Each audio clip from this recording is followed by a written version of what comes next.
We need representatives in Washington that have read and will follow the Constitution. I find it sad that they take an oath to support and defend the Constitution against all enemies, foreign and domestic. Yet it seems like every month, Washington is chipping away at our 10th Amendment and states' rights. Why are we allowing Washington to steal the power away from us? Are the same people who are swearing to defend and support the Constitution really desecrating it? For states' rights, we've got three main areas that we need to focus on: entitlements, federal agencies, and social issues. I know these are the topics that most politicians, try to run away from. They refuse to talk about them. But these situations are not going away. It's time for real leadership and dialogue. It's time we dust off the Constitution and start following our founders' advice.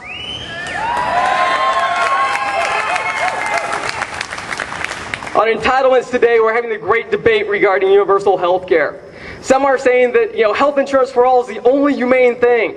Others are saying it's going to be a disaster. It's going to be costly and expensive. The one question I haven't seen answered, though, is where in the U.S. Constitution does the federal government get the authority for universal health care? But I went looking. The closest thing I could find was a ruling back in 1937 on Social Security. For historical context, Franklin Delano Roosevelt had created numerous New Deal programs. The Supreme Court was standing strong, though, in pronouncing many of them unconstitutional and violating the 10th Amendment. However, FDR was not deterred. As opposed to trying to amend the Constitution, he started pitching the idea of increasing the number of Supreme Court justices. The Senate Judiciary Committee even opened up hearings. Well, nothing really came of this, and the number of justices remained the same. The effects were profound. The Supreme Court justices began voting differently. In 1937, they ruled that Social Security was constitutional based on, get this, the broad taxing power of the federal government.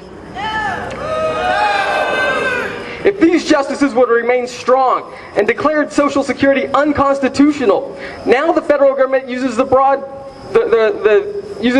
taxing powers to get their fingers into every aspect of our lives. No, we must stand up. Enough is enough. The Constitution limits the federal authority. We must end the entitlement state that's bankrupting our country. Next, we need to look at federal agencies.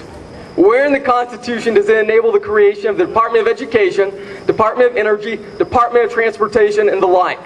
We've allowed the federal government to create massive bureaucracy that excel at failing. Since its inception in 1980, we have spent over $1 trillion in the Department of Education, with over half of that coming in the Bush administration. A couple of months ago, the House passed a bill that gave the Department of Education even more power and pushed more bureaucracy down to the local school districts. Unfortunately, over half of our Republican congressmen, including my opponent, voted in favor of this bill. How many countless regulations have other federal agencies put on us and small businesses? These agencies thrive on bureaucracy. We must stand up and say, no, enough is enough. The federal government does not have authority for this. We must end the agencies that are strangling our rights, liberties, and property. Finally, social issues. I look back at how this great country was founded. We are 13 very diverse colonies, but they all saw the same tyranny. Our leaders had the wisdom and the forethought to create a weak federal republic, giving most of the power down to the states and the local governments. These 13 colonies comprised of varying groups: Quakers, English, Dutch, Puritans, all having their own social beliefs. Today we have surrendered our social beliefs, though, to the federal government. These are the touchy subjects, like abortion, illegal drugs, gay marriage. Personally, I'm against them, but I don't believe the federal government has the authority over them.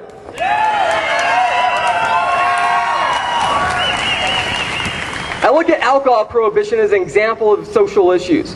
We went against our founders' advice. We made this into a federal issue, but at least we had the guts to amend the Constitution. Looking at the Prohibition period, within a short period of time, there was a black market that developed. Huge profits were made illegally. Lots of crime and destruction came from it. After 14 years of this, we repealed it. Today there are still many counties and cities that are dry, but you don't see the destructive forces of prohibition. People are free to move from one area to another wherever they choose. Our representatives in Austin should be deciding on today's social issues. or like the example of the dry counties, should be pushing the power down to the local and the individual level. If Texas wants it one way and Wyoming wants it another, that's fine.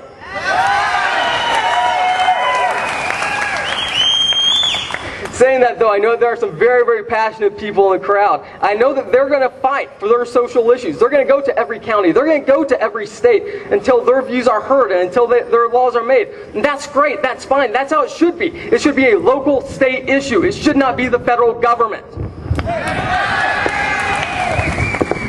The problem is we've stopped following the U.S. Constitution. We have legislatures, executives, and justices in Washington that wield their power with no authority. We must stand up and say, no, enough is enough. In conclusion, a few next steps that we must take. First, we must clean the federal House. We must vote out the current officials who violate their oath and replace them with citizens who stand up for states' rights. Next, we must hold our state officials responsible and allow them to continue nullifying bills pushed down from the federal government. They must be strong and reject them. And finally, we must continue to be a visible presence in rallies like these. Together we can take back the power the Constitution gives us. Together we can do it. I'm Joe Petronas. I'm running for U.S. Congress. Thank y'all. God bless. Thank you, Joe.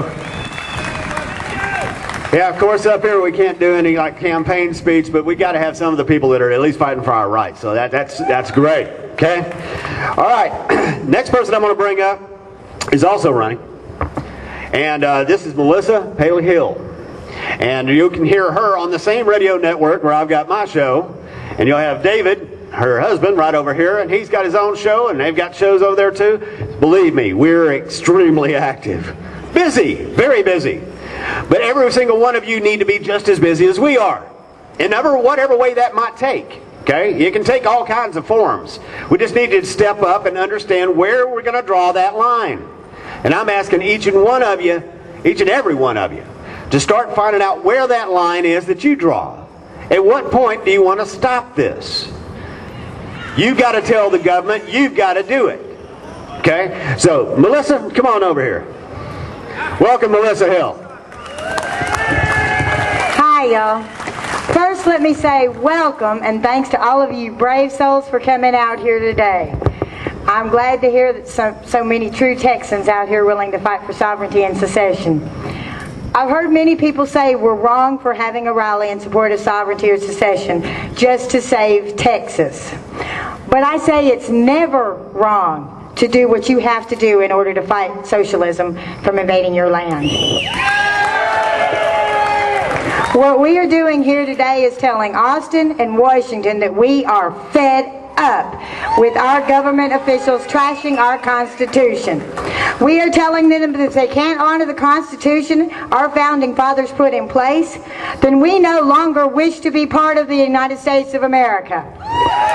We are telling them that Texas will not become part of a socialist regime, nor bow to any man. They have been walking all over our rights for a lot of years, though never before have they attempted anything so extreme as the present administration. At present, Barack Obama and his 32 czars are in control of the auto industry, the banking industry, and now they're after the health industry. The fact is that all of this is unconstitutional, and that doesn't matter to them. Can you imagine if George Bush would have done any of this?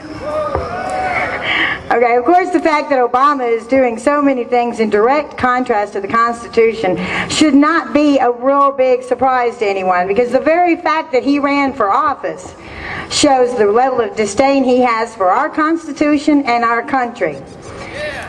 No, folks, I'm not a birther, as the media and late night comics like to call those of us who are those calling for the Obama to produce his birth certificate. I don't really care if he was born in Hawaii or Kenya or Canada.